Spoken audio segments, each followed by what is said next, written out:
নমস্কার বন্ধুরা, আজকে আমি এখানে 200 গ্রামের মতন পনির নিয়েছি। এই পনির দিয়ে আমি শাহী মালাই পনির করব।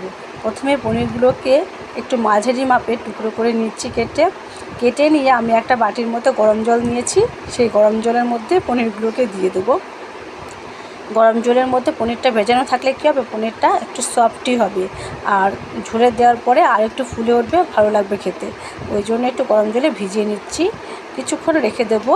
আর আমি ওদিকে কিছু মশলা পেস্ট করে নেব মিক্সিতে। যেমন নিয়েছি এখানে আদা, কাঁচা লঙ্কা, গোটা গরম মশলার মধ্যে নিয়েছে দারচিনি, এলাচ, লবঙ্গ, আর হচ্ছে কাজু, কিশমিশ। আর এইখানে নিয়েছি নারকেলের গুঁড়ো দুধ নিলাম, এটা জল দিয়ে ভালো করে ভিজিয়ে রেখে দেবো। আর আমার মিক্সির মধ্যে সমস্ত মশলা রেডি হয়ে গেছে, কাঁচা লঙ্কা, আদা, কাজু, কিশমিশ। আর একটু টক দই নিয়েছি, টক দইটাও লাগবে। এটা প্রথমে পনিরগুলোকে আমি এর মধ্যে কড়াতে সাদা তেল দিয়ে পনিরগুলোকে সামান্য একটু লাল লাল করে ভেজে নিলাম। তারপরে কড়াতে আমি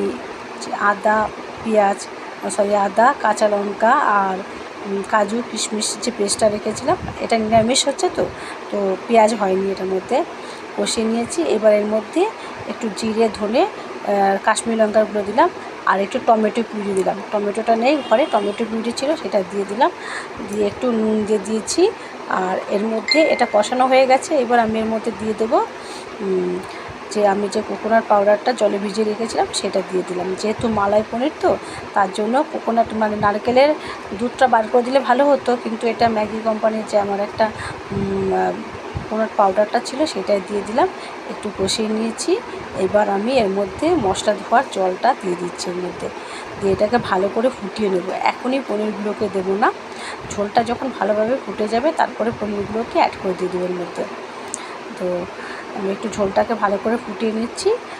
ঝোলটা ফুটে গেছে, এবার আমি পনিরগুলোকে দিয়ে দিচ্ছি। এর মধ্যে আর কিছু অ্যাড করব না, একটু মিষ্টি দিয়েছি, যেহেতু মালাই পনির তো ওই জন্য একটু মিষ্টি লাগবে। আর এর মধ্যে শুধু কাশ্মীরি লঙ্কা পড়েছে, গুঁড়ো লঙ্কা কোনোটাই পড়েনি। এবার একটু বাটার দিয়ে দিলাম, নামিয়ে নেব। তো আপনারা যদি পরোটা দিয়ে খান বা রুটি দিয়ে খান, তাহলে ঝোলটা আর একটু কষিয়ে নেবেন। আমরা যেহেতু ভাত দিয়ে খাবো, তো ওই জন্য একটু সামান্য পরিমাণে ঝোলটা রেখে দিলাম। তো নামিয়ে নিয়েছি। কেমন হয়েছে বন্ধুরা, যদি ভালো লেগে থাকে তাহলে অবশ্যই একটা লাইক ও শেয়ার করে দেবেন। সবাই ভালো থাকবেন, সুস্থ থাকবেন। টাটা, আসছি।